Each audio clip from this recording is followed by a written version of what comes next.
Hello and welcome back to my channel. Welcome to part one of the lunging series. We're just going to be talking about lunging for exercise versus lunging for schooling, so quite brief and quite vague really. Just a bit of an intro into all the different types of lunging aids and things. Someone's come to mug me. I have nothing left. So all you'll need for recreating this video really is a bridle, a set of brushing boots, some overreach boots if you need them, a lunge line and a lunge whip. If you would like to lunge for schooling, then I also recommend a roller and bungee or training aid of your choice. I will be going over all of these in more detail soon, so stay tuned for those. So let's get to it.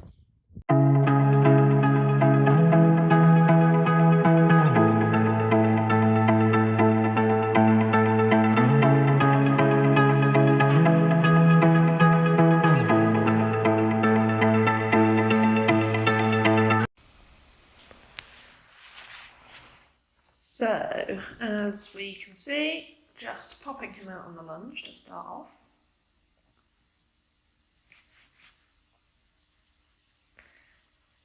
So, initially, just going to start him off without any equipment at all, just to demonstrate the lunging for exercise part. It's not something I do very often, or at all, really.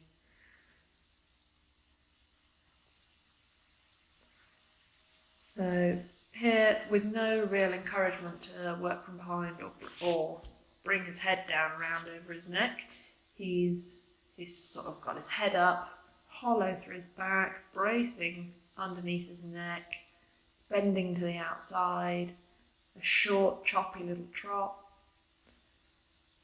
Not good.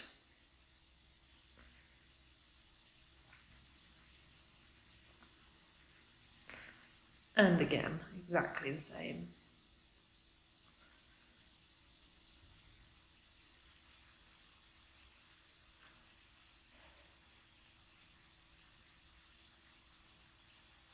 He's much the same in the canter. Head up, hollow through his back, lack of balance, a lot. So your only real uses for lunging for exercise are getting them out and getting them moving. Just, let them stretch the legs. If you've got something that is likely to be a bit fizzy and you'd rather lunge before getting back on, that can do too. Get some energy out of them. And it's sometimes useful for horses coming back after an injury. It completely depends on the injury though. Definitely consult that one with your vet, physio, farrier, the lot. So here he's now got the bungee on, which just sits over the top of the bridle, goes down through the bit rings, and here I've got it clipped to the girth. I never really clip it any higher up. I like to try and just work him in a stretch on the lunge all the time, whether it's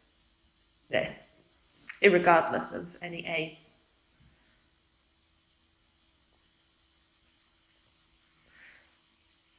So, bit of a rubbish transition up into trot.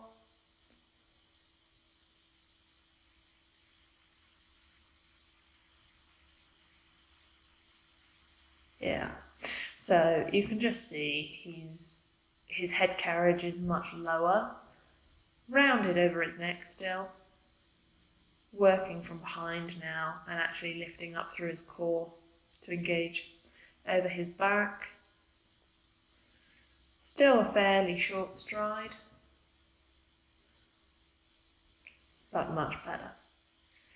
You can also see at times he likes to flex his head and neck to the outside.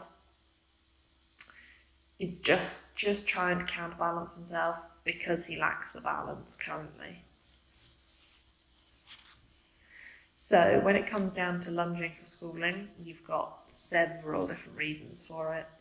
So my favourite, personally, is it just helps them to work on their balance independent of a rider. Just means they're not carrying that extra weight. There's no one to put them off balance. And they can it just gives them some time to sort of work out their own feet. It is also very useful for building up some muscle and things like over their back, their neck, their whole top line really.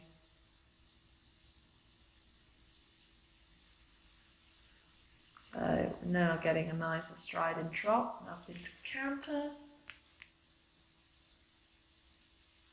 He does struggle in the canter, he's not very strong at the moment, but much better than he was. So here we've got, it's a slightly higher head carriage than in the trot. As you can see, it drops almost immediately when he comes back down. And it's so important, when they break from the trot, don't rush them straight back into canter.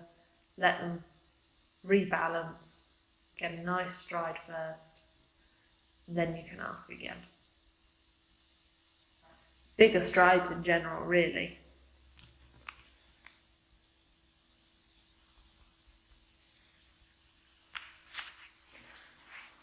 Yeah.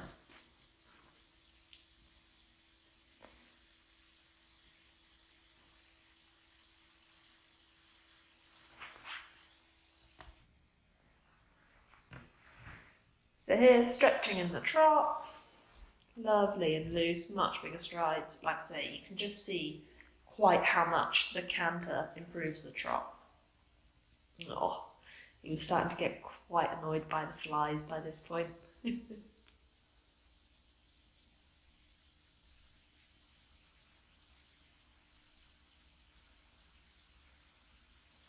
So it does also completely dependent. A little bit of excitement for spring, maybe. Yeah, it just completely depends on your horse, but you can play around with how you attach the lunge line as well. So here he has his threaded through the bit over the pole and clipped to the other side to just try and encourage that inside bend. But you can also thread through behind the chin, clip to just the inside bit ring, or you can use a cavesson. Either or, really. Like I say, it's very much personal preference and what works best for your horse. And again, just stretching nice and long and low in the canter. Much better. And again, just a much bigger, more active trot, a lot more balanced afterwards.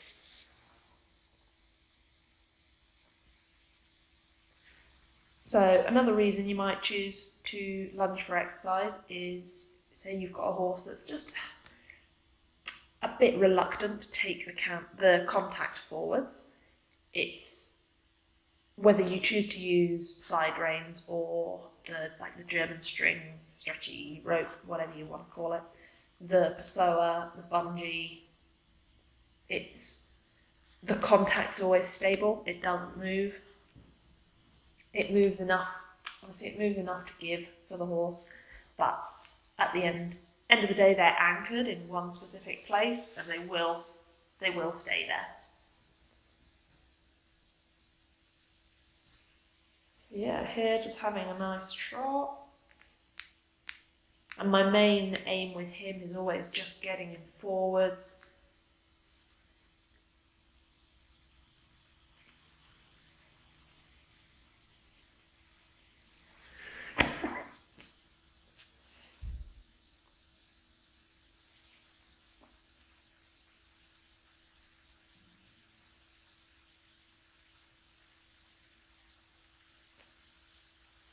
Then our cool down we just end with a nice stretch in walk and trot. It's the same as I do when I'm riding. Just think, again, helps keep them loose over their back, their neck, base of their neck especially. a lot of what I do with him is just trying to get him to stretch, because he's one of these horses, he just has quite a naturally high head carriage, so it can be quite difficult sometimes to get him to stretch down.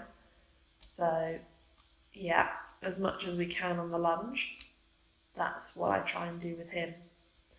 So here, just swap over to the other rein, have a stretch that way too.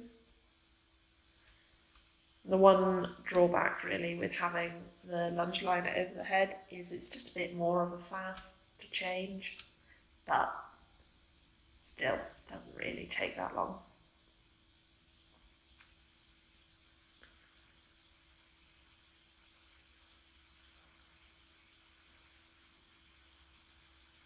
Do obviously just be careful if your horse may be liable to do a bit of a runner as you unclip.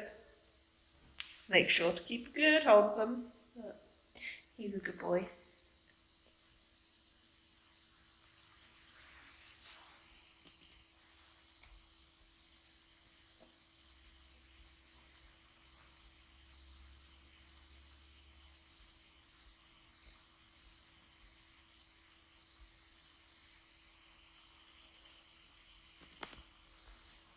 Then another benefit to lunging for schooling as well is just being able to assess how your horse is working a bit better.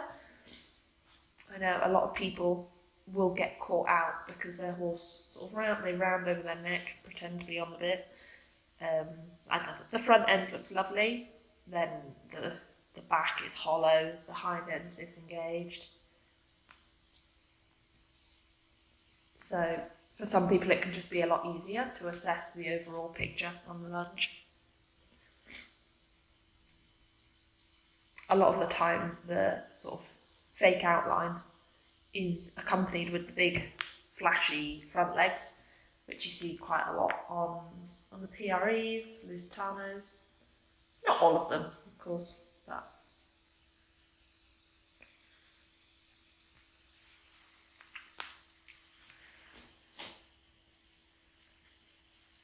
so yeah, just finishing off with, like I say, that nice loose stretch.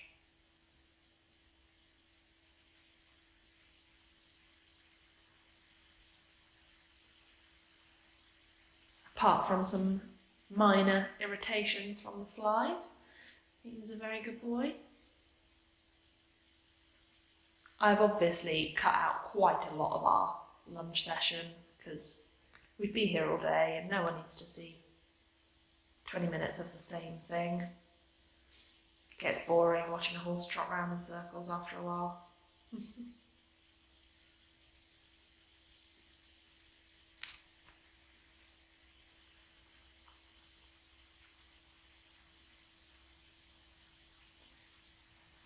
Can also be quite useful to just help develop their strength and fitness if you, say, don't have access to hacking or your horse doesn't hack, you haven't got someone to go with you. But just make sure you don't overdo the lunging. Max twice a week, I would say.